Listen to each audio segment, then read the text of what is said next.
Dr. Leo, saya ingin bertanya begini sebelum ada pertanyaan masuk ya. Setelah pada saat tampilnya Yohanes, berarti ibadah simbolis selesai kan? Iya. Anda tadi mengatakan menggunakan satu kata ibadah hakikat. Iya. Bisa nggak Anda pertajam ibadah hakikat itu seperti apa?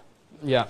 Karena ini kan perubahan yang cukup drastis ya. Sampai orang masih belum bisa mengerti. Dia menggunakan puasa, masih melakukan korban lagi, ya, dan lain sebagainya. Silakan. Ada tercatat di dalam Injil Yohanes pasal 4, ketika Tuhan Yesus bertemu dengan perempuan Samaria. Dan perempuan ini rupanya bukan perempuan yang kalem-kalem gitu. Rupanya dia berbicara. Dia malah sepertinya mau mengkritik Tuhan Yesus katanya. Ya, katanya, Tuhan katanya, Tuhan sebenarnya nyata sekarang padaku bahwa engkau seorang nabi katanya. Nenek moyang kami menyembah di atas gunung ini, tetapi kamu katakan bahwa Yerusalemlah tempat orang menyembah.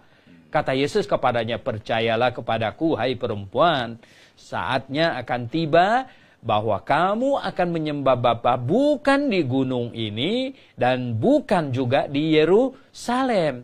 Kamu menyembah apa yang tidak kamu kenal, kami menyembah apa yang kami kenal. Sebab keselamatan datang dari bangsa Yahudi. Tetapi saatnya akan datang dan sudah tiba sekarang bahwa penyembah-penyembah benar akan menyembah Bapa dalam roh dan kebenaran. Sebab Bapa menghendaki penyembah-penyembah demikian. Perempuan Samaria ini berkata kepada Tuhan Yesus, kalian orang Yahudi bilang menyembah Tuhan itu di Yerusalem. Nenek moyang kami bilang di atas Gunung Gerizim ini. Ini penyembahan yang bersifat simbolistik. Simbolistik, jasmania. Jadi memerlukan tempat, ya toh? Memerlukan waktu. Nah, makanya penetapan hari Sabat ya, itu perlu waktu. Misalnya 1 hari 3 kali. Orang Yahudi menyembah 1 hari 3 kali ibadah. Ya, 1 hari 3 kali. Jam 9, jam 12, jam 3. 1 hari 3 kali. Tempatnya, lokasinya jelas gitu. Nah, maksud Tuhan Yesus kepada perempuan Samaria ini adalah bahwa saatnya akan tiba dan sudah tiba sekarang. Bayangkan, sudah tiba sekarang. Katanya apa?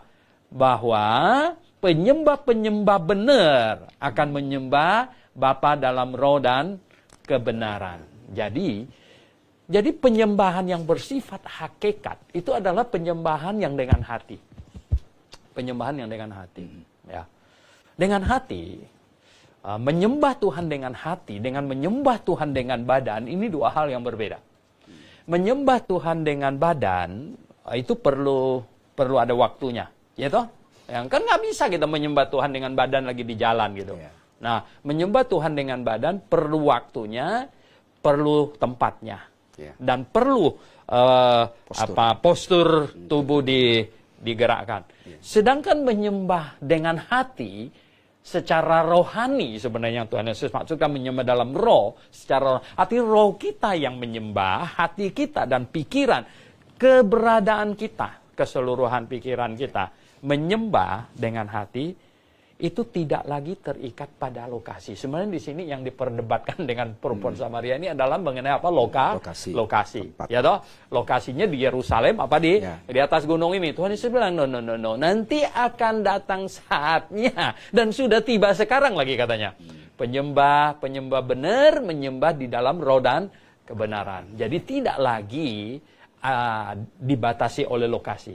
Kenapa? Ya karena sudah menyembah dengan hati. Dan kalau tidak dibatasi oleh lokasi, karena menyembah dengan hati, otomatis tidak dibatasi oleh waktu juga. Artinya apa? Penyembahan yang dengan hati itu adalah hati yang tunduk, hati yang menyenangkan Tuhan, hati yang menghormati Dia, hati yang menjunjung Dia. Nah itulah ya. Jadi menyembah dengan hati sepanjang waktu, di mana saja, dan tidak perlu harus ada gerakan postur tertentu untuk melakukan itu. Nah, itulah yang sebenarnya yang saya maksudkan atau katakan tadi itu menyembah secara hakikat. Gitu.